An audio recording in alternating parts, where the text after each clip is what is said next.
Welcome back. Mission 7, Navigation. In this mission, we're going to combine starting up the aircraft, taking off, long-range navigation, and landing. Oh, this might be a long one. Long one. Anyway. Once you take off and pass through the third gate, you'll be given navigation data to reach the next gate. ATC on radio channel A, take off, navigate all the gates. Alright. I still feel bad about crashing 2 missions ago. That's just stupid. You know what? I think I remember hitting landing gear down. Maybe I didn't hit the button right, or I don't know. Doesn't matter. Let's just move on with things. In this mission, we're going to combine starting up the aircraft, taking off, long-range navigation, and landing. Once you take off and pass through the third gate, you'll be given navigation data to reach the next gate. Alright, let's see. Get the airfield configuration here.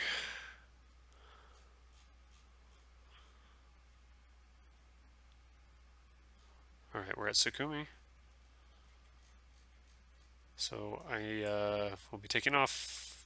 I will just contact ATC. So, carburetor air. I'm gonna, this may be out of order, but I'm gonna set my rudder for 6 degrees right, preemptively. A little dark out, so now's the time to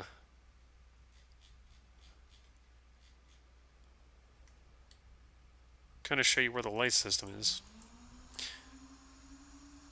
This knob will make these instruments glow. There's another one over here somewhere.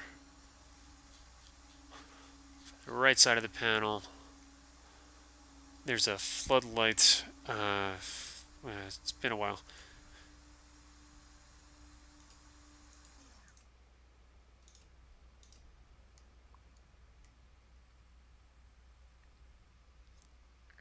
Right here, cockpit lights. So that's a red shaded light, in case you need to see at night.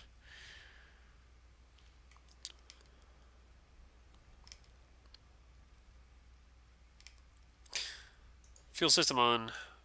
Boost. Fuel booster. Magnetos. Fuel to the left tank. You can turn on your IFF system if you want, but we don't worry about that in DCS too much.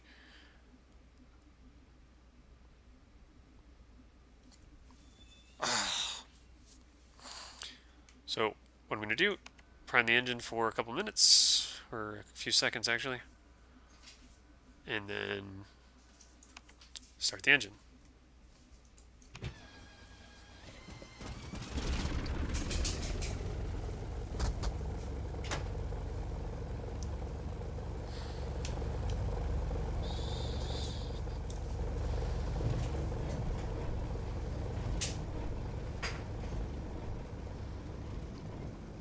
Close the canopy, raise the flaps, and let's contact ATC to see which direction they want us to take off on. Sukumi. Startup. Colt 1-1. Request startup. Colt 1-1. Sukumi, cleared for startup. Wind 214 at 5 meters per second. Wind 214, so that's going to be this way.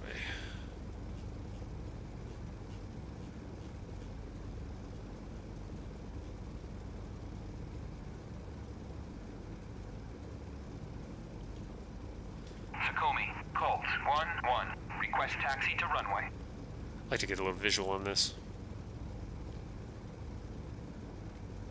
Colt 1-1. Sukumi, cleared a taxi to runway 30.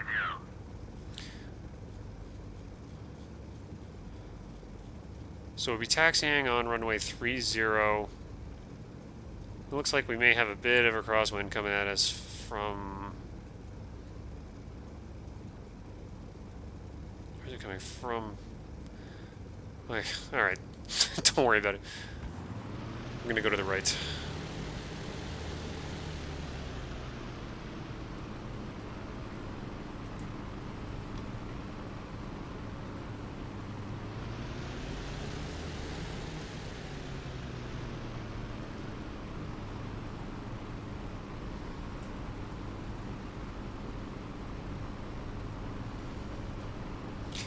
gonna be a long taxi.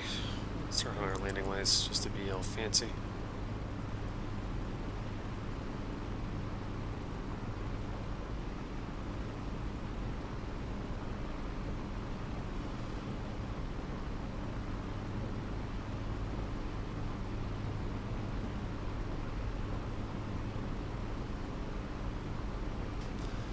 So I can demonstrate that S-turn on the taxiway that I mentioned earlier, probably in the first mission, right?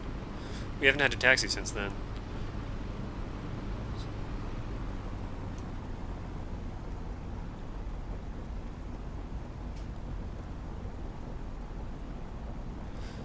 And this runway is extremely long. I don't need the whole thing, and there's no other traffic here to worry about, so I'm debating whether I should go to the full length of the runway and take off, or just kind of take what I have here. I think I'm just going to take here. Taxiway Bravo.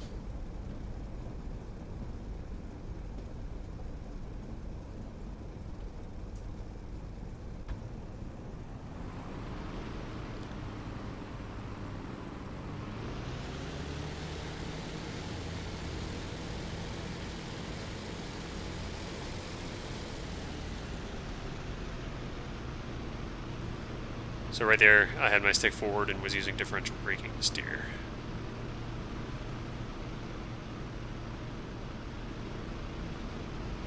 Now I've got the stick back. Makes it a little more controllable.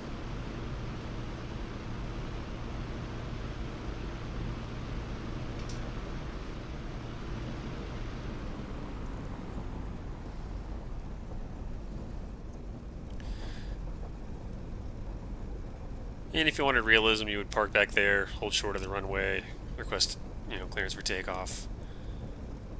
But in these missions, you are the only aircraft, until you start combat, you're the only aircraft in the whole map, so you don't need to worry about it. Takumi, Colt, 1-1, request takeoff. Colt 1-1, Takumi, you are cleared for takeoff and ready. Climb 300 at QFE 29.88. Yeah, this thing doesn't really do anything. And neither does this. Don't worry about it. We're going to take off. Stick back. Brakes off. Prop pitch, prop RPM set to maximum. Ease the throttle forward. Remember this. Give it a little more power than I did last time.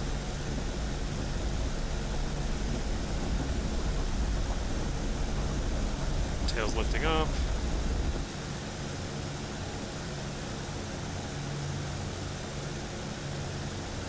Raise the landing gear.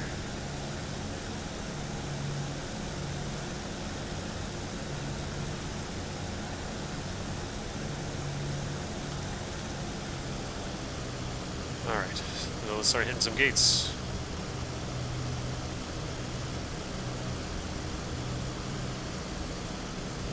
Try to turn the rudder out a little bit here. I know it's kind of I don't know if this is getting boring to you guys, me saying what I'm doing with the control inputs exactly.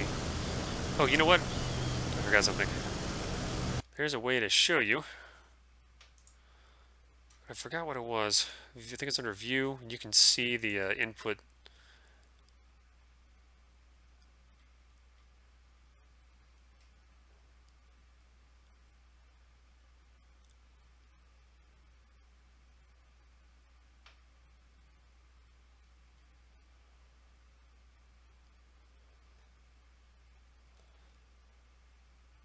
Like axis input view or something like that, where it gives you a little graph in the lower left and you can kind of see what I'm doing.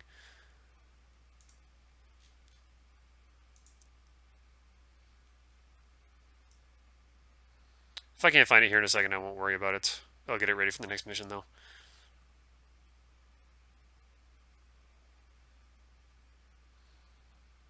Just forgot what they call it. Show controls indicator. Right control enter. Ah, there we go. So right control enter. And it didn't come up. Alright, let's hit this gate and I'll try it again.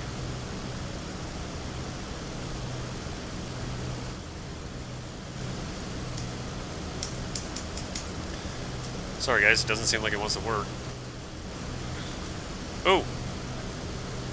No, that wasn't good at all. Nope. Well, it won't come up, unfortunately. unfortunately.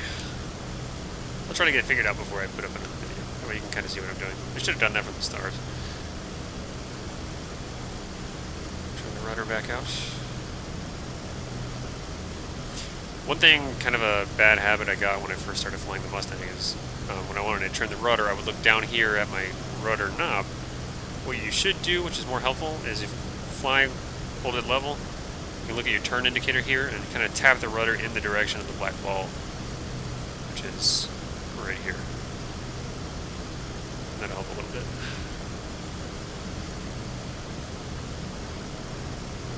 Currently heading 18 degrees. Navigation gauge will be at 2,000 feet MSL at 7 miles ahead. 18 degrees. Okay, so that'll be a left turn. Really, what you would do is this.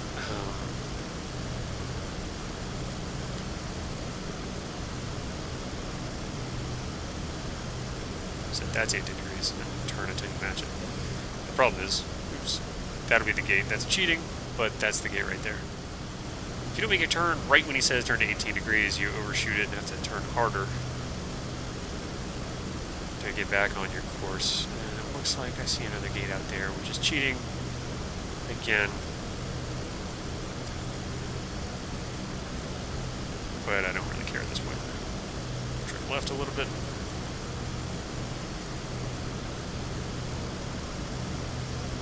Another thing when I first started flying the Mustang, this may help you a little bit.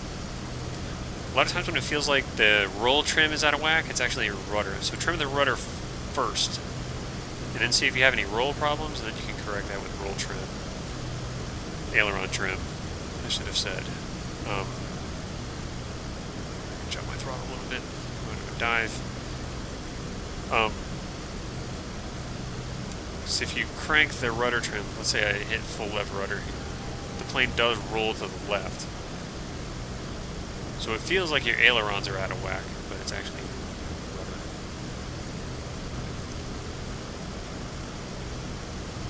You notice as you play with the throttle, you'll notice that your rudder trim goes out of whack. I mean, you'd expect, if you know how to trim an aircraft, you set your throttle. Navigation will be at 5,000 feet and it's 12 miles ahead. You set the pitch and your throttle power, your power setting or whatever, and then you trim the elevator to take the pressure off of your yoke and your stick, right?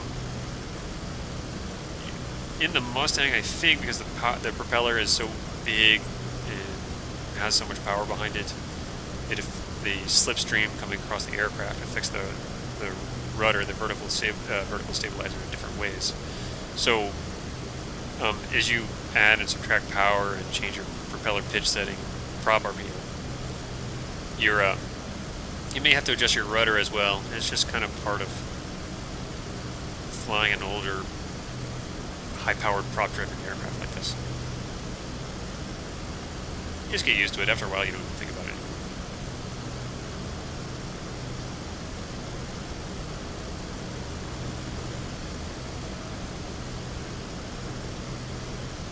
I'm gonna have to climb up through this soup here.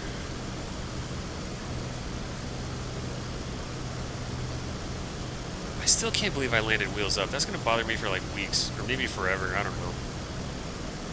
Since I'm like doing this under the guise of teaching other people how to do it, it's just even stupider. God.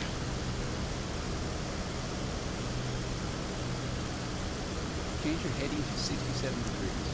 Navigation gate will be at 10,000 feet in the south and is 19 miles ahead. So I'm going to add some power and go into a climb. Let me say 67 degrees. One thing I don't like about these older HSIs is that they don't really track very well. You notice when I bank the aircraft, the compass points off to the left, in a direction opposite of what you wanted to do. Now we're in VFC. I'm sorry, IFC. Instrument flight conditions. In a VFR aircraft. Yeah. Alright, those are good. I mean, I guess technically you can fly instrument with this, but it has no homing adapters, no VOR, no DME, nothing, no ILS, which is part of the whole attraction of the aircraft. You have to do dead reckoning is the only way to really do it. Maybe I'll do that later when I figure it out myself. Excuse me.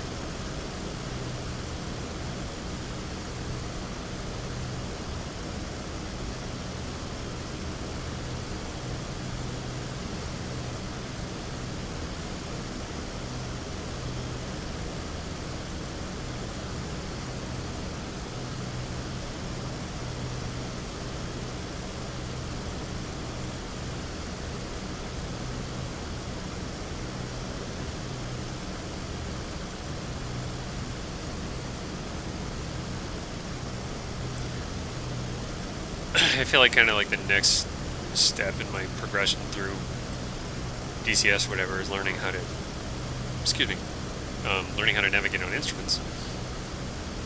Because that's how you do it IRL, you know, you get your private license and then the next natural step, you know, you learn how to fly and you learn how to fly visually using references to the ground, how to operate the aircraft, emergency procedures, airport operations, radio operations, all that kind of stuff. Meteorology, human factors, aeromedical factors. All that stuff, you need to know it, right? The next kind of natural step in most people's flight training is instrument rating. And I've messed around with that a little bit in the L-39, which is pretty great. But I haven't quite mastered it, not by a long shot actually, but there's some really interesting shit you can do with it. You can plot your own course on the map, you can make a flight plan and fly it with just the instruments you have. And technically, you probably have enough in the Mustang here to do it, but it's not really made for that. I mean, it's a stable enough platform. If you had a VOR, DME, non-directional beacon equipment, it would be probably an excellent IFR machine. But our machine in DCS is as it was in 1944. They didn't have any of that stuff in the Mustang back then, so we don't have it here either, which is as it should be. So you can try to navigate instrument using dead reckoning and stuff, where you just kind of fly a certain direction at a certain speed and time it. You know, if you fly at 60 miles an hour due north for an hour, you will be in an hour's time 60 miles north of where you started. And you can plot that on a map and stuff. So that's kind of the general idea, but then you got complications from wind drift, and that's where it becomes really challenging.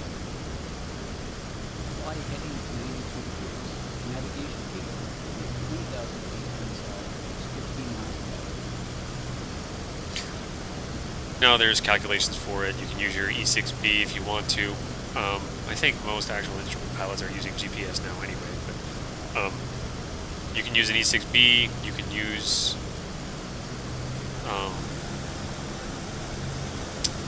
lower should kick in any second and second stage.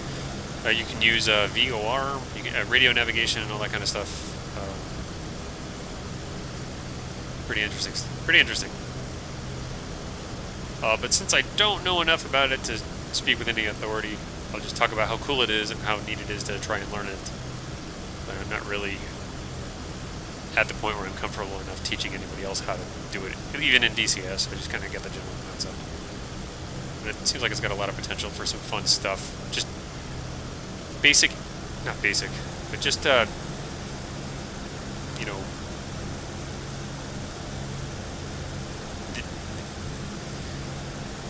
speaking very well here. Apologies, my plane's doing some weird stuff. I'm running low on thrust at this high altitude. I'm waiting for the second stage of turbocharger to kick in and fix that problem.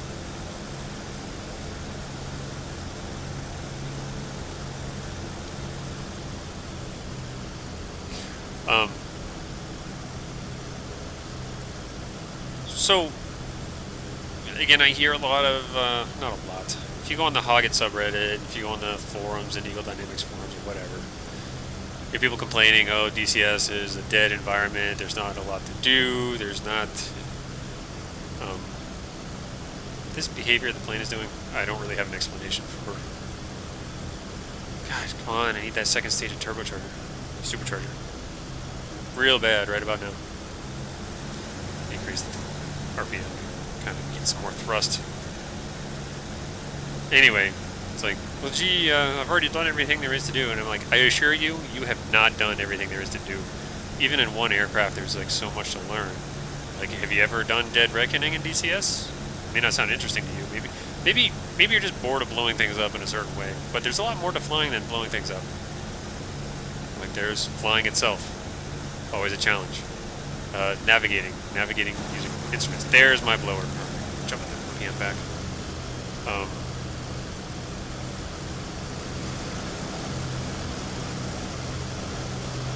So I can do this for, what, 15 minutes? I'm going to need that extra. I'm going to raise my flaps. Well, that helped smooth it out a little bit, those oscillations. Anyway, there's always more to learn on any given, whatever your preferred aircraft to fly in DCS is. There's more to do. And it may not be dogfights or blowing things up on the ground or any of that.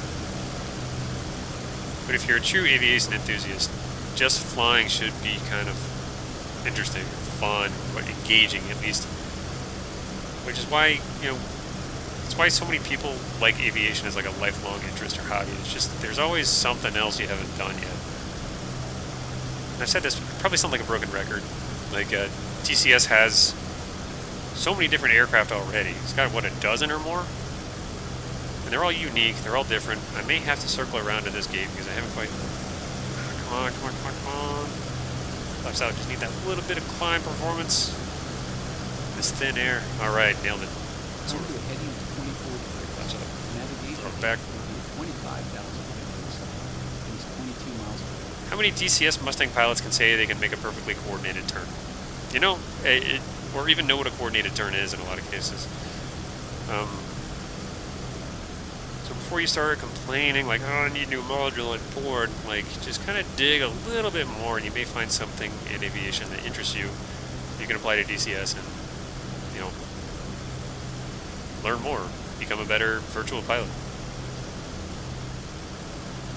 I'm going to constrain that to DCS because I know, like, I'm very fortunate because I can actually consider, at this point in my life, pursuing my private pilot's license. It's not cheap, but I've been saving up for it for a very long time. So life's goal, you know, I need to be a pilot, and I'm looking right at it. I can do it. So I'm very lucky in that respect, but I do know that not everybody does. Not everybody has that opportunity because it's just damn expensive. It really is. It hasn't always been that way. I remember when my dad started learning to fly, it was not nearly as expensive to train or to own an aircraft. It was within reach of most people. If you like bought a excuse me, if you bought a less fancy car, you could buy kind of a Cessna. You could do that, but that changed somewhere, I think in the 80s or 90s. And litigation drove up the costs of aircraft ownership like through the roof, and therefore the cost of aviation in general, because if you own an airplane and you want to rent it out, you have to buy it, and that's more expensive. So the costs go up for everybody, making aviation almost strictly aircraft ownership, almost strictly a rich man's hobby. My loophole to that eventually is going to be probably buying an experimental aircraft, which is going to be a little cheaper. Maybe affordable. I don't know. That's way down the road. Maybe. We'll see. But if you buy a certified aircraft from the factory, you're going to be paying at minimum, if you buy a new, $150,000 minimum. If you want any kind of avionics, you could double that easily. For a Cessna 172, which is kind of ridiculous, huh? And it used to be like, I'm not adjusting for inflation, but you could buy one for like $35,000. So it was within the range of a lot of people, and now it definitely isn't. And most people don't want to. Well, some people I've heard say, well, I don't want to get my license and then fly other people's aircraft indefinitely. I want to fly my own, and I can't do it, so I won't bother. To me personally, I'd rather fly any way I can.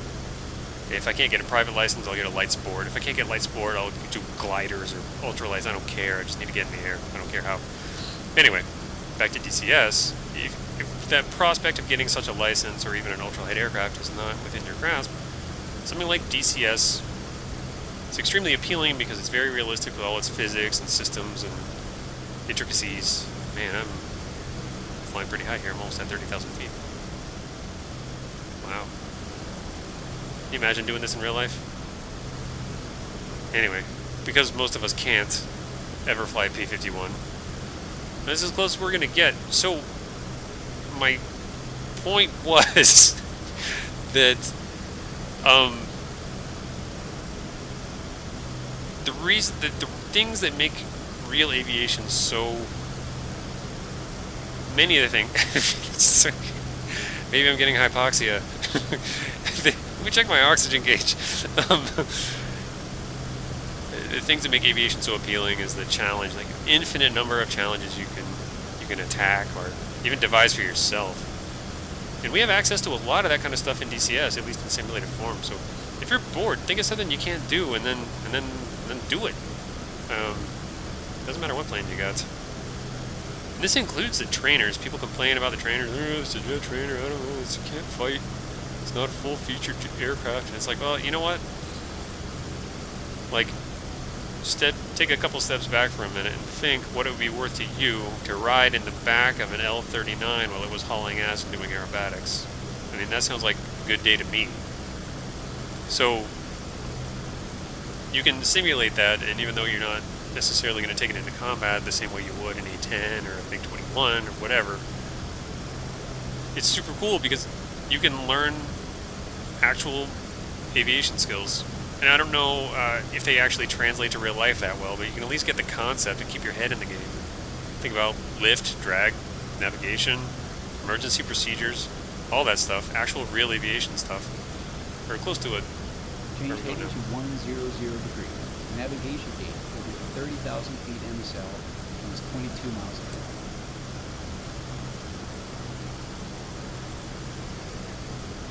I mean, the concepts of instrument navigation, radio navigation, whether you're flying the F-86 or a real life, Cessna 182 with, that's IFR certified, it's going to be pretty much the same. You tune your radios, you fly the needles, you use your course line. I'll talk more about that when I know what I'm talking about. You can study it academically and get some kind of practice in the simulator here. Just try it. If your landings suck like mine used to, fly the L-39 for a while. I swear to God, it'll get you better. In fact, the L-39 will make you better at flying everything else. Like, I bought it not really out of interest in the aircraft, but generally to support, Eagle Dynamics, and because I really enjoy everything they've made so far. I actually buy all the modules all the time, whether I use them or not, just to say, hey, keep doing this. And I'm lucky to be able to do that. But I was like, it's an interesting trainer. I guess I'll maybe fly it a little bit, learn something. But turns out to have been extremely valuable. I just took it out for a spin one day. I figured, you know what, I'm going to learn some instrument navigation. I'm going to fly the traffic pattern for a while because I'm not quite comfortable handling a low speed. I'm going to learn manual gunnery, manual bombing in the L-39. And guess what happened? Like, I got good at every other aircraft, like, very quickly. The Mustang, much better at managing my energy. The F-5, I couldn't hit a damn thing with manual bombing. I flew the L-39 for a while, practiced it a bit. My next sortie out in the F-5, I was bullseyeing things with Mark 82s. Boom, boom, boom. With pretty good accuracy.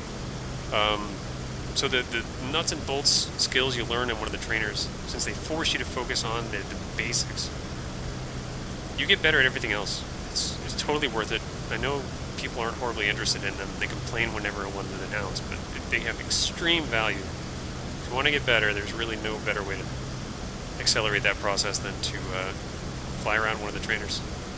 I like the L-39. And it looks cool. The Hawk has had some trouble development. I'm not going to really get into that. One thing I was surprised, though, I was hoping to use it as a... because I like to fly Western aircraft versus, more Russian design ones. Just kind of, my preference, I guess. So I thought, well, gee, the Hawk is the trainer for me. And I'm kind of upset, not because of the simulation itself, but because the Hawk doesn't have DME. Which means it's going to be less valuable as an instrument flight navigation IFR trainer. I wish it had DME. I think the actual aircraft doesn't, so it's a good simulation. It's not a complaint about the build or anything like that. It's just the actual aircraft doesn't have it, so the simulation doesn't either. But I'm sure there are ways to train around that. You can navigate without DME, it's just a little harder. DME, sorry, by the way, that means distance measuring equipment. And a VOR is a... Jeez. I forgot what it stands for. It's a radio beacon that broadcasts radio beams out, one for each degree of the compass, and you can use that to navigate either towards it or alongside it or whatever. A lot of VORs have DME in them, so what they do is if you have VOR DME in your aircraft, it'll tell you, okay, the beacon is at your, 33 degrees off your nose and is 12 miles away, or whatever it happens to be. Kind of triangulates it for you. Fly heading at 51 degrees. Navigation gate is 20,000 feet, so it's 19 miles away. Like I said, I'm no expert on instrument flight rules. I've just kind of, excuse me, read up on it a little bit. I think it's pretty fascinating.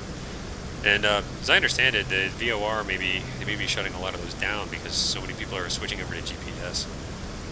But the GPS receivers in the aircraft actually still they're fed also, not only by the GPS system, but by the VORs on the ground. So you have to have all those antennas on your plane.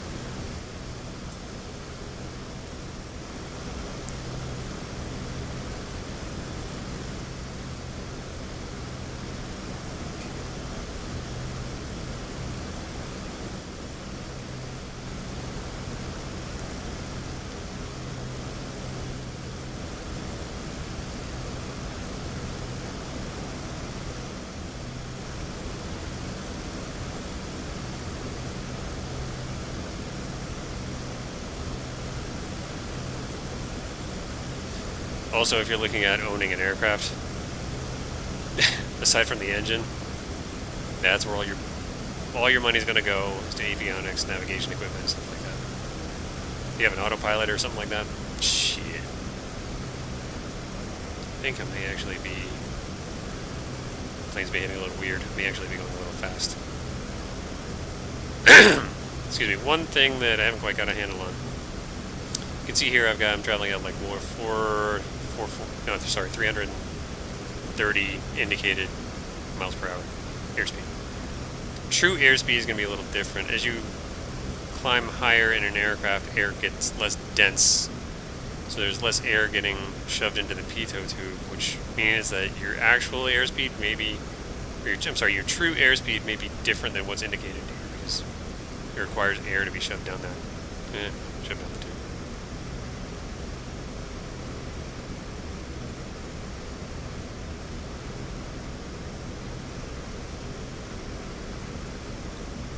Notice as I reduce power, my plane starts yawing a bit to the right.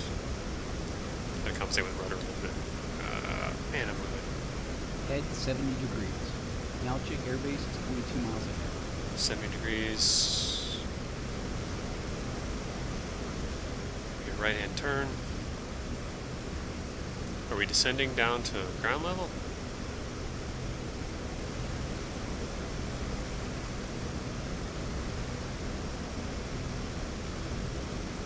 Overshot it by 20 degrees. Let's correct a little bit. Chop my throttle back because you can overspeed the props, you can exceed the, you can do all kinds of stuff in a dive that's bad for your airplane if you go too fast. If you look here in the Mustang, you'll see a little chart that says diving speeds, maximum. What are we at? 30,000 feet, 20,000, so I can go 365. So I'm still pretty safe. What are we at? Okay. So I'm still within safe, but is that indicated or true? Indicated airspeed, miles per hour. Okay. So I'm safe. Just something to be aware of. If you're ever up high and you need to dive down and you want to make sure you don't break your plane, look right here and it tells you what your limits are. Max diving speed 505 indicated. Max diving RPM 3240. Your maximum speeds for your flaps. Your maximum speed for your landing gear 170. You should memorize the landing gear one.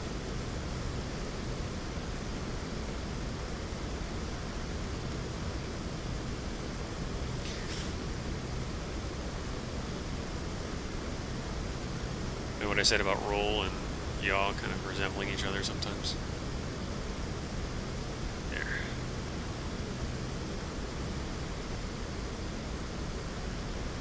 Okay, 70 degrees. That's a good heading.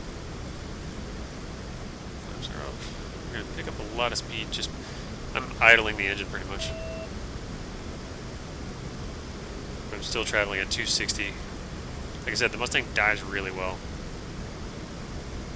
Put your nose down even farther and you accelerate. Without adding engine power, you can just go like that. No, I don't want to break the plane, so we ease up a little bit. Now, these clouds ahead of you, I'm pretty comfortable diving down through them, but if you, in real life, saw mountains like this, you saw clouds like this, unless you were 100% sure, would you dive down into those clouds into mountainous terrain below? Probably a bad idea, unless you are very well trained, which I'm not. But, let's cheat a little bit.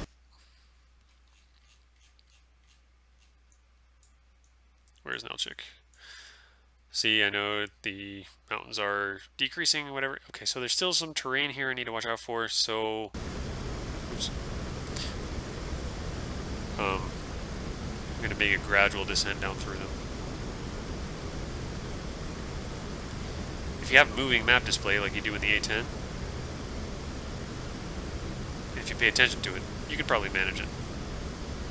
In fact, you have to. If you play the outstanding A10C plug here, Baltic Dragon's Enemy Within campaign, there's one notorious mission where you have to do exactly that. It drives people up the wall because it's kind of it's kind of a bitch.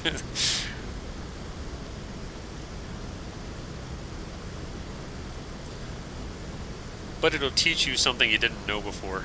So that's why Baltic Dragon's campaigns are fantastic, because you can fly the A10 a lot and get kind of good at flying it and blowing things up, but there's so much more to learn about it. So many systems you can learn, so many different methods of employing things. His missions are really good at kind of pushing you outside of your comfort zone, learning something new, becoming a better virtual hog pilot.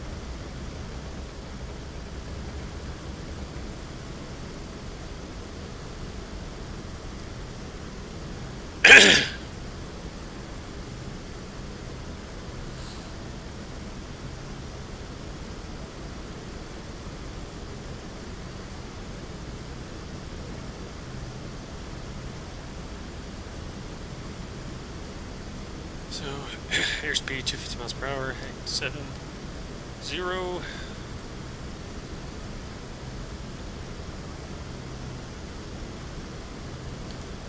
Could drop propeller RPM, since I don't really need.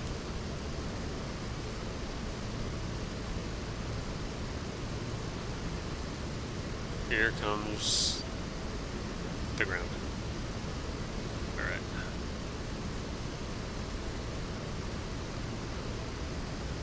Ah! I was almost correct. I don't know if it wants me to land or just fly through that gate. Let's find out.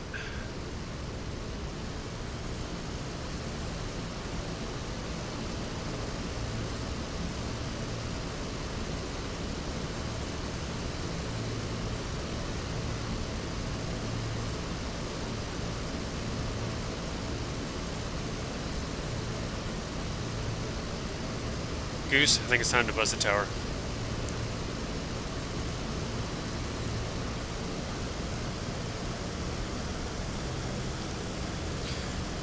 So if it ever comes, sorry, if it ever becomes an issue on future maps or whatever, you need to conserve fuel in the Mustang. Switch over to the right tank. You can drop your propeller RPM here. Those my right wing is getting a little heavy because I didn't balance my tanks earlier on. So now I need to trim it with roll, or aileron trim. There we go. My fault, I should have switched that a long time ago. See, my left tank is a lot. Sorry, I can't really get my track iron to show you. Right wing tank is full, my left one is down about a third, so there's a substantial weight difference between the two.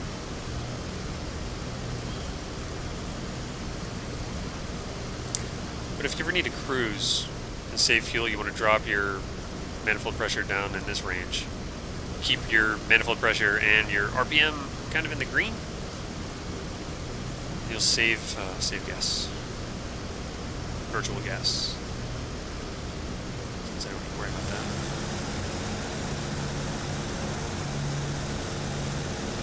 Let's do the opposite.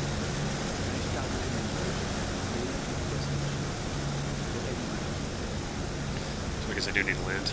Alright. Let's fly a horrible pattern.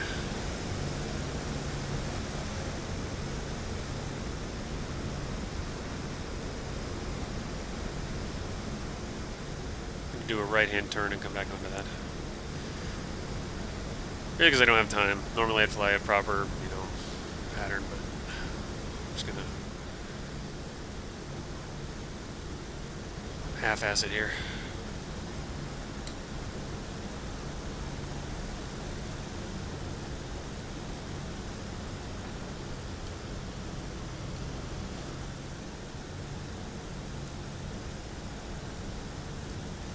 It's kind of weird coming at it in a right-hand turn like this. I got so used to a left-hand pattern.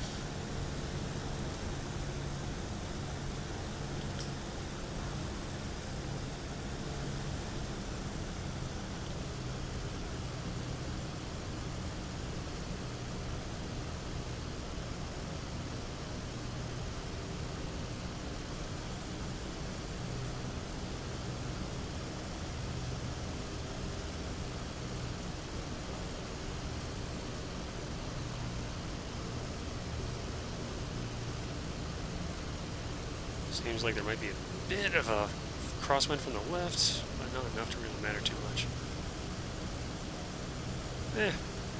Could be imagining things.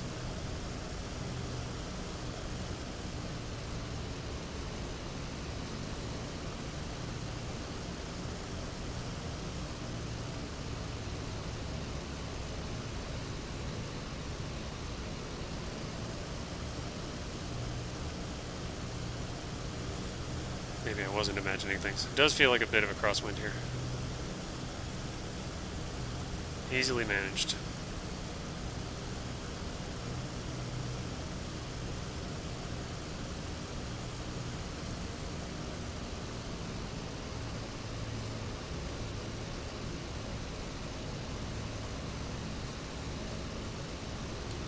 Track the flaps. Oh, bounced. Hate doing that.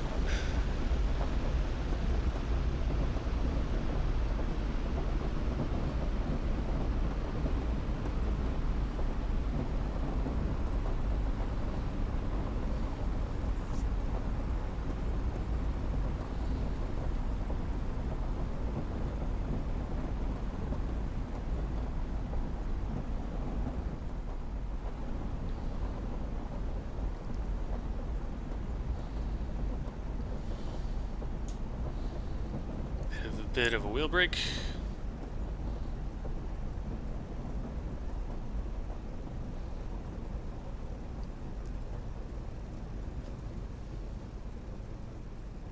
Congratulations, you have completed the mission.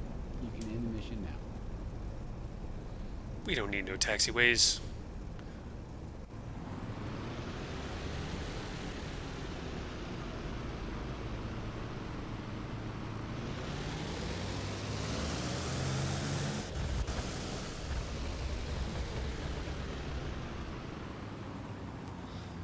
Like a glove.